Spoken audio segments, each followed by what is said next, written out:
Safety start with me. Safety start with us. Say this is not a choice, cause safety is a must. Safety start with me. Safety start with us. Follow the protocol, so we do not bite the sun. Together now. Practice safety. Right here at SKELEC we practice safety. Our main priority. Practice safety.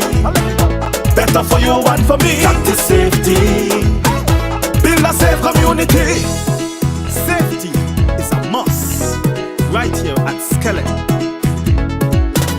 If you love your job, put safety first. Protect yourself and avoid the worst. You love your job, put safety first. Protect yourself and avoid the hurt. Practice safety. Right here at SKELEC we practice safety. Our main priority. Practice safety. Better for you and for me. Practice safety. Build a safe community.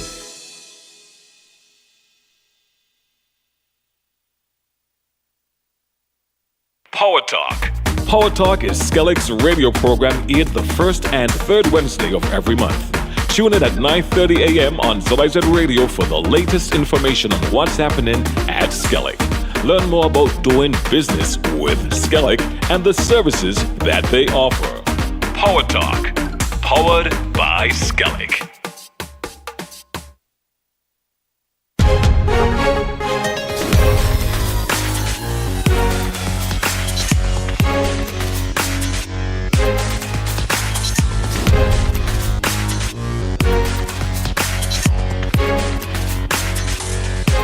Good morning and welcome to another edition of Power Talk. Power Talk is a radio program brought to you by the St. Kitts Electricity Company Limited, where we share with you all of the latest updates and happenings at SKELEC. Firstly, I want to extend congratulations and say a special thank you to our linemen. It was the Lineman Appreciation Day on Friday, and they should be journeying off to Tortola sometime this week to participate in the Lineman Rodeo SKELEC program that features linemen throughout the Caribbean in the form of a competition. So we're sending best wishes to our linemen who are going over to Tortola, and we want to say thank you as Lineman Appreciation Day would have passed. Today is also Administrative Professionals Day. We want to extend a special thank you to all of the administrative professionals at SKELEC and any other admin professional in St. Kitts and Nevis. The work that you do is truly valuable and you are the heartbeat of our organization. So we want to say thank you. Next week, we are celebrating Safety Week at SKELEC. And this morning, I have with me the Safety and Security Manager. I'm going to allow her to introduce herself, and then we're going to get into this morning's program. Good morning. Good morning, Ms. Harris, and good morning to the listening and viewing public. And thank you for having me. I think there's only about 2 times a year I can get you here on the program with me, but I always enjoy these 2 times when you come with me. Did you tell the public who you are? My name is Claricia Langley-Stevens, and I'm the Safety and Security Manager at SKELEC. All right, Mrs. Langley-Stevens, thank you for joining us here on Power Talk this morning. Firstly, I want you to just discuss with us what is it exactly the Safety and Security Department at SKELEC does. It is one of our newest departments in SKELEC. It's about, 2 years old? 3 June. It's almost 3 years old. So it's a toddler department. So. I shouldn't say that because this is a very strict enforcement department. So it's a toddler by age, but not a toddler in behavior. That's correct? Right, that's right. So tell me more about what your department is responsible for. All right. Thank you for that. The Safety and Security Department at the St. Kitts Electricity Company is a very critical unit that functions across both administrative and technical operations of the company. One of the mandates for the Safety and Security Department is ensuring that we are conducting business and we are operating in the safest, healthiest, secured spaces. That includes compounds, on our compounds, it includes field operations, it includes the customer safety when they come to do business with SKELEC. It just has several components that the department, which is very small, and I agree in its infancy, heading to 3, coming the 1st of June, business with SKELEC. It just has several components that the department, which is very small, and I agree in its infancy, heading to 3, coming the 1st of June when we were first established, we have a huge responsibility that has been leveled against us. And even prior to the department being established in SKELEC, safety has always been a priority for the company. So I don't want persons to walk away with the thought that we just started thinking about safety 3 years ago. What we now have is a unit that is dedicated to ensuring that the necessary policies are in place and serving as the enforcement agency, not the sole enforcement agency, but the enforcement agency for the organization. So I just want persons to understand that, because we were wearing PPEs before, we were doing what is required to produce electricity safely, but we now just have a team of, how many are you? Four, a team of 4 that is responsible for enforcement and policing. And so 2 years, last year was the first year that we had a health and safety week of activities. This year, is that correct? It feels like last year was the second year. So this is the third edition of the Health and Safety Week of Activities in commemoration for World Day of Health and Safety. Now, this year, there is a week of activities, and this program, this radio program this morning, is a precursor to that week of activities. The week of activities is being celebrated under the theme, SKELEC creating a culture of safety using AI capabilities. And when we say AI, we mean artificial intelligence. This is a theme that we would have adopted from the international theme for the World Day for Health and Safety at Work. Mrs. Langley Stevens, AI is still very new to us here in St. Kitts and Nevis. I know when we think of AI, the first thing that comes to people's mind is ChatGPT. Yep. But before we go into AI, let's talk about some of the technological advancements, inclusions, and improvements that your department has been undertaking to ensure that safety enforcement is a number one priority and adherence in SKELEC. All right, thank you for that.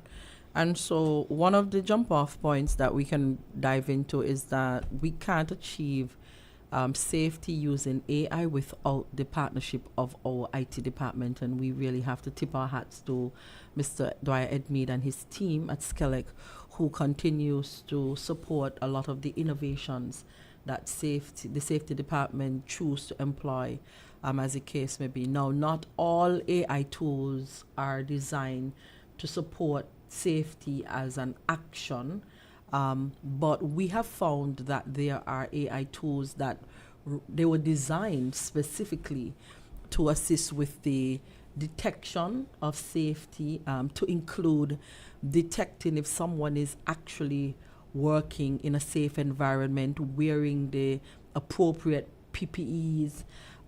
There is that technology that allows for us to catalog our incidents and accidents and near miss. There is access to the technology that allows for us to assess a space and determine if there are hazards around us.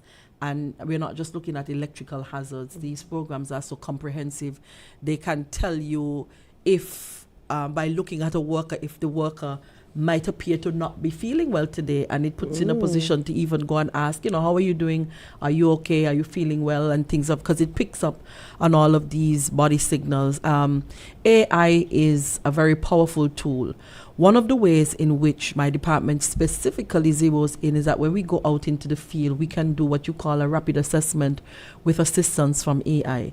So you just take a photo of the site and it would just give you all of the information that you need to support the tailgate meetings of the teams that are going to be working in that area. Let's take, for example, if it is a flood-prone area, it would tell you. Based on the weather correlation in the area, it would tell you if it is safe for persons to operate. It would tell you if the wind speed is too high for our climbers to climb. It uses a lot of the information that is already established to be able to allow for judgment and proper decision making in terms of operating in a safe environment.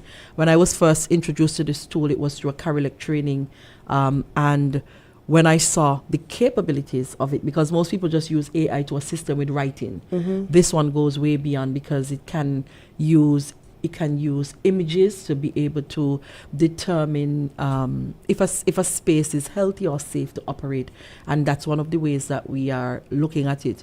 One of the other things that we are doing is using AI through our IT-based support, is to have a collection of simulation drills and exercises, and AI allows us to analyze some of the responses and provides feedback as to how we can improve on our operations. Did we do it in a reasonable time? Were anyone put at risk? For example, if there's a main road, they would tell you, persons are not really supposed to cross into the main road unless there is traffic protection barrier. So it would pick up on these things. And these are things that we can benefit from, because we have persons who work on the main road all the time, our underground lines, going up on the poles, using the bucket truck and the ladders on the main road to be able to access some of our infrastructure. So we are very happy to use this technology to inform and empower our teams, as the case may be. I know sometimes when persons think of technology, there's always this conversation of whether or not technology is going to replace the human workers, whether or not there is a high level of accuracy that allows for the reliance on the technology. What's your thought process on both of those areas? No, technology, especially when it comes to safety, cannot replace, because it needs that human element to be able to analyze the information that technology is providing.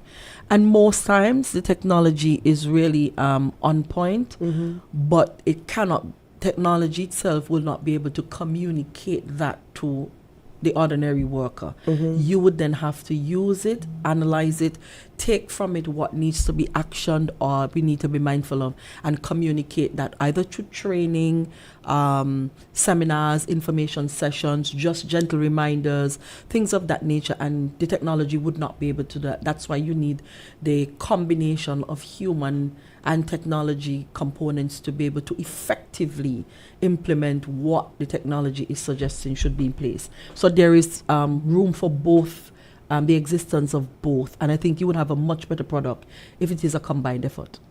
Lovely. Thank you for sharing that, because I know sometimes when people hear technology, there's always this reluctance and this cynicism and being so skeptical about the technology, because how are you going to replace the individual worker? But that is not the case. What the technology does, based on what you have mentioned, is combines and compiles all of the information that is necessary to assist. It's not that your department is going to be relying on AI to determine whether or not the employee is appropriately dressed. But remember, it's just you to have assist. to give the AI information, so the human being has to give the AI information to act. So whatever you want from it, you have to put in some information. It will not give you the information on its own. And not only information, I just came off of our SKELEC training as well, and we had a discussion. There was a presentation on AI, and one of the things that was mentioned is that the quality of your AI response reflects the quality of what has been inputted into the AI. I said it quite nicely, but essentially she said garbage in, garbage out. Yes, that is correct. So it still has to have that human element to be able to incorporate to have the AI functioning appropriately. Yes. Now, there is a week of activities. Tell us about how this week of activities is also going to be used to introduce and expose our employees to more of this AI and the activities that are being held overall. All right. So one of the things that we can discuss is that SKELEC has, as young as the department is, we have now rebranded the department to be more inclusive of 4 critical areas, and that's health, safety, security, and the environment. And so those are 4 major operational areas that the department has to give attention to. And whenever we are given the opportunity for World Day of Health and Safety, which is something that is sanctioned by the International Labour Organization, we use the opportunity to be able to tie into the theme, and the theme is very, very specific in terms of how we use digitalization to transform our operation, and AI being the most common of them all.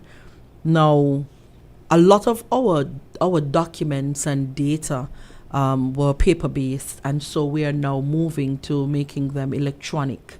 One of the most critical things for us is over the last few years, when there is an incident or accident, persons have to actually write a report. We are now going to be using technology to provide an electronic form where you just go on the computer, your smart device, your cell phone, your tablet, and with the support from IT, we would have developed a form that you can just start punching in, picking choices, punching in your information, and it's real time. You can also upload photos. It's almost instant that, safety would get it. So if the incident happened in Sandy Point, the supervisor or the person affected can just put that information in right on site, and it would come to us. So almost immediately we are able to get into action to be able to look at the cause and how do we remedy and things of that nature. And I think that is something that technology is showing us, that we can really shave off a lot of time in terms of dealing with emergencies as a utility company, and we can't lose sight of that. One of the other things that we're looking at is having a lot of our videos and clips be electronically accessible. Training programs be accessible via electronic devices, and so you don't have to go in a file folder anymore, in a filing cabinet. You can just pull it up on the intranet, and you can see real time what would have happened during the exercise. You would see information about what went well, what didn't go so well, so that you could measure the success when we do it again. These are some of the areas that we need to improve, and then the actual video footage is there to be used. And so we are looking at, as a part of Safety Week, we are looking at just digitalizing a lot of the approaches, as the case may be. And once we go into the program, you would see how we make the linkages. So tell us, I already mentioned that this radio program is a precursor to the start of the week. So what's happening next?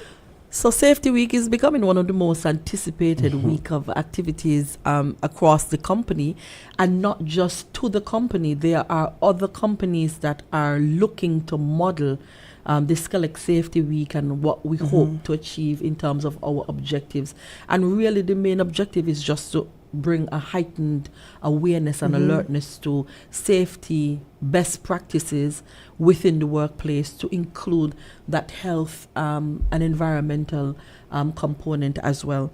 So we are having the Power Talk today, and on Sunday, we're starting with church. It's always good to give thanks and praise, as the case may be. And we're starting with church. And we did inform the church, and we're worshiping, and we're thanking Rivers of Living Water for having us with them on Sunday. And they're ensuring that our information is going to be on their teleprompters. So they're using technology to be able to promote our messaging as well. And that's a direct audience. And so the theme and our logo and so forth will be displayed, and so that's something that we can look forward to, and that is just in alignment with the team. On Sunday, however, we are encouraging persons to, and it's an open invitation, to wear green on that day, because green is being allocated as one of the safety colors by ILO, and so we are encouraging persons to wear green to church in solidarity of that. And on Monday, SKELEC now has a formal policy statement that supports safety, security, health, and environment as a corporate responsibility. And so we are now going to be mounting and displaying for the world to see, including familiarization with our staff of the actual statement across all of our compounds. And so that is something that will happen on Monday to kick off the day. But coupled with that, we're going to be presenting some awards for safety champions. And these are people who just embed themselves in safety best practices without even being told, without any formal training. Lovely. You can see it coming from them. You listen to the conversation, and they're a part of the major contributors of the discussion of safety across all compounds. And we need to reward those things. We need to reward people when they are genuinely showing an interest in our operations. And so we are going to be naming those champions and presenting them to the world, as the case may be, with some small tokens, of course, but we want to make a big deal that we do have persons who are championing the cause of safety in SKELEC, and they're not even being rewarded. Well, until Monday. Until Monday. On Monday as well is our We Are Orange Day, and so the designated safety color for this year is orange.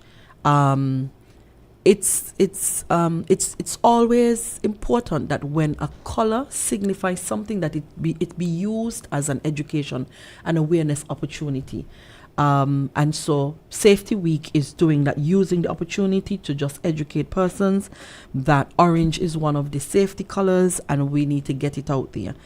On Tuesday, we are going to have one of the most anticipated events, and that is our Lunch and Learn. The Lunch and Learn is where we learn while we are having lunch together.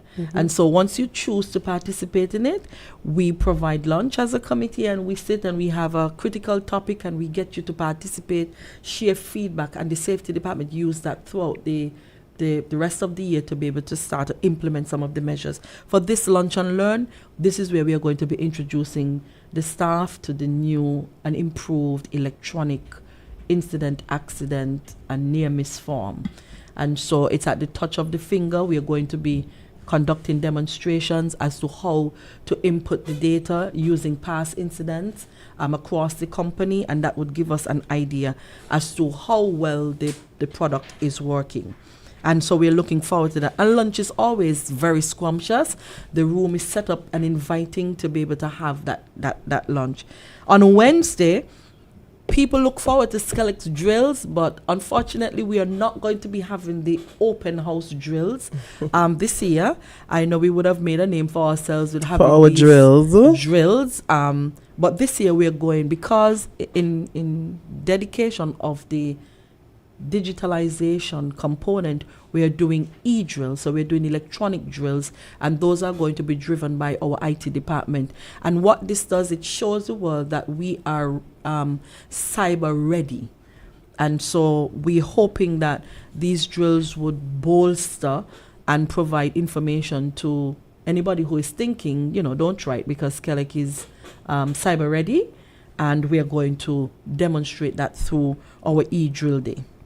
On Thursday, May the 1st, this is a first for us, and I'm hoping that it's not going to be the last, where we're going to be having a safety AI challenge.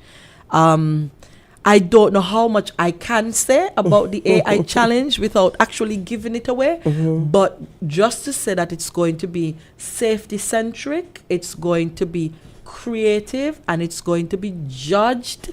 And I want to encourage the SKELEC employees who are listening to be the first to register, because there are some attractive technological prizes to be won, because we're sticking with the theme. And when I say technological, I'm talking, high tech, like televisions and tablets, and you always plan to do these things when I'm not here, but so we are encouraging, and it's an individual challenge, and it's a competition in a competition form, but you can't lose. You would gain so much knowledge from just participating and being in the room. So we are encouraging persons to register, because they're big prizes to be won. So do I have to be an IT person to be able to participate? Not at all. You can be an ordinary Jane, and you can walk away with the top prize. As long as you follow the instructions of the challenge in the room at the time, you'll be fine. Lovely. So I'm hoping that the SKELEC staff are listening. I'm encouraging them to sign up. And if you do know any SKELEC staff, encourage them to participate. Register. And lastly, one of the most anticipated events of our Safety Week is Hydration Day. And Hydration Day is simply us engaging in activities to remind the staff of the importance of staying hydrated. But we not only tell them, we lead by example. So on that day, we provide hydration products. We are doing this year, we are partnering with the Health Promotion Unit from the Ministry of Health, who will be working with us on all of our compounds, ensuring that our teams have access to information that speaks to hydration. But we will also have hydration products free of cost on the compound available to all staff. And this year we decided to include one of our critical stakeholders, and that is the Fire Services Department, just as a way of thanking them for always partnering with SKELEC in this initiative. So that's the week of activities. I find that you were so reserved in talking about the products that we are going to be distributing on Hydration Day. I think that is because Ms. Harris is not going to be here. She wants to know what is happening. So let me just it has nothing clearly to do with highlight. We're going to have ice cold products. We are going to have electrolyte drinks. We are going to have jelly water. We are going to have snow cone. We are going to have natural juices made from lemonade and watermelon and things of that. We're not going to have anything artificial. Good. And we're going to have fruit infused water. This is something that the Health Promotion Unit strongly believe in. And we have a surprise that that's why we're encouraging persons to come to the booths and just hydrate themselves, and we will have these handouts just to remind you that it should not be something for the day. It should be something that is carried on a regular basis, because hydration keeps you healthy and ready to operate. In our field of operation, hydration is very critical, because if you are not properly hydrated, you won't be able to function at peak. And that is not even only for our field staff, but also for our staff who are more or less office personnel. Yes, across the company. Because they're in AC all day. That does dry out the skin. Yes. So it's very important for persons to prioritize hydration. Our crews in the field, they do go out with their bottles and their coolers and they refresh as is necessary. And I want us to also think about the fact that hydration should not only be prioritized when we're in the hot season, meaning as summer is approaching. But we do live in a tropical climate, and you would say we have summer all year round. So it is important, and that is why we have this day, so that our staff understand the importance of being hydrated. I want to wish the week of activities well. Wish it well. I know that it is extremely anticipated internally and externally to the company. I also want you to take this opportunity to encourage persons to be a part of this week of activities, as we are aware that there's so many things happening in SKELEC all the time, and the business operations does have to continue. So we want persons to strike that balance, participate in these activities as well as the business operations. This program usually features a call-in segment. I'm going to open the phone lines, but before I do so, Mrs. Langley Stevens, as I have you here as our safety and security manager, what should members of the public do if they ever witness any operations where we have any, I don't want to say unsafeness, but where something just isn't being done correctly? And that includes driving. If they're out in the field and they realize that work is happening, there aren't signs, there aren't cones, persons are not appropriately dressed, what should the public do and how do they reach out to us? I'm very happy that you asked that, because internally that is referred to as unsafe conditions and unsafe behaviors. We believe that we, as a company, we should at all times, we don't spare any effort when it comes to safety, because our workers, they're expected home. And sometimes for them, they're doing something that they normally do, but sometimes there's a better and safer way of doing it. And that's one of the responsibilities of anybody who see them in action or engage them.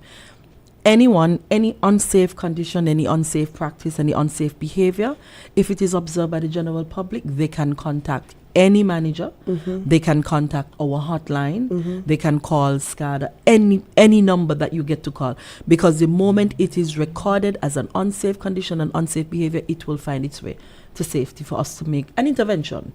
And sometimes we don't even know that we're putting ourselves at risk until somebody see what we are doing, because when we are in it, we don't see clear and present danger, but somebody sees it, and when it is reported, we get a chance to make early intervention. I have to commend the public though, because we have been getting a lot of reports, WhatsApp messages, videos, calls saying, should this be the case? Is this what they should be doing? And the moment that happens, we are on the case, because safety is not only administrative, we are field as well, and we go out and we police the workers and the work sites, and we do assessments to make sure that what should be done in that area is being done in the safest possible way. So we do encourage them to reach out to us as they witness and observe these things at all. Spare no effort, because the life you save might be related to you. Very much are your own. So I want to thank you, Ms. Angli Stevens, for echoing those sentiments to the public. It's very important to us, because producing electricity is very dangerous. Yes. Producing and distributing electricity is very dangerous. And it's important that, as I always say on this program, that you, the members of the public, help us to police that, help us to police and monitor the grid and our employees and anything that should be being done that is not to the standards of the organization. Ms. Angli Stevens, I'm told that we are out of time, but I want to thank you for joining us here on this program this morning. Thank you to all of our listeners to Power Talk. Power Talk is a program brought to you by the St. Kitts Electricity Company Limited, and we'll have it no other way than to be the nation's leading utility provider. So until next month, we'll be back right here at this. I didn't even get to tell them, Jackie, this spanking, brand new, fancy studio. It's like the paint is so crisp. The lights are so bright. I love it. I'm coming back next week, GQ, because I really love it here, and I want to congratulate ZIZ for being the leader in ensuring that broadcasting and radio broadcasting is at the standard where it ought to be. So, GQ, congratulations to the team. I know that you have been excited about this for quite some time, because you're always telling me, peep, today you're going to see the studio. So thank you to ZIZ, and I'm hoping persons will be able to come up and see it. But I feel like I don't want to say Oprah's not on radio, right? But I feel super I feel very Oprah-ish being here. All right, GQ, see you until next week.